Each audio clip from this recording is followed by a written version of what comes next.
কাকিত আদিবাসী জনগোষ্ঠীৰ পৰম্পৰাগত কৰম পৰ্ব পালন। সদৌ অসম আদিবাসী ছাত্ৰ সন্থাৰ হোজাই জিলা সমিতিৰ উদ্যোগত কাকি আঞ্চলিক সমিতিৰ লগতে স্থানীয় ৰাজ্যৰ সহযোগত এদিনীয়া বৰ্ণাঢ্য কাৰ্যসূচীৰে বৃহত্তৰ কাকি অঞ্চলৰ ৰামপুৰ পূজা মণ্ডপত আদিবাসী জনগোষ্ঠীৰ পৰম্পৰাগত কৰম পূজা তথা কৰম উৎসৱ পালন কৰা হয়। পুৱা পতাকা উত্তোলন কৰে আছা হোজাই জিলা সমিতিৰ সভাপতি দীপক পানিকাই।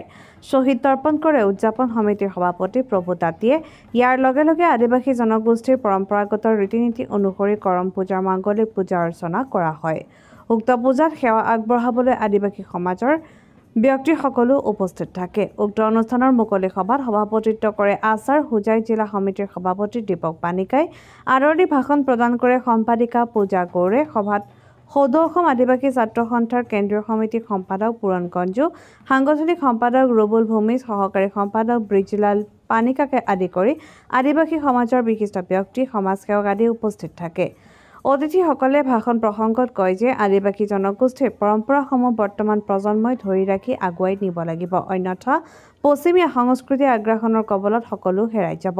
এটা জাতিৰ নিজৰ ঐতিহ্য, সংস্কৃতি, ভাষা যেতিয়া হেৰাই যাব, সেই জাতি নিঃশেষ হৈ যায়। সেয়েহে জাতিটোৰ ঐতিহ্যসমূহ জীয়াই ৰখাৰ প্ৰয়োজন সকলোৰে আছে বুলি গুৰুত্বপূৰ্ণ মন্তব্য আগবঢ়ায় অতিথিসকলে। অনন্ত কুমাৰ গৌড়ৰ ৰিপোৰ্ট, এনি এক্সপ্ৰেছ। रामपुर गांव में जेटा निकी आपने मनकर होजाई जिला आंचलिक होजाई जिला डिस्ट्रिक्ट कमिटी के भोजन में जेटा करम उत्सव मनाया जाए जैसा के बहुत सुंदर उत्सव आपने मनकर जेटा निकी चेष्टा उस चेष्टा के आज सफल दिन कहे करें कहे कि आज गोटा आसाम में भादो महीना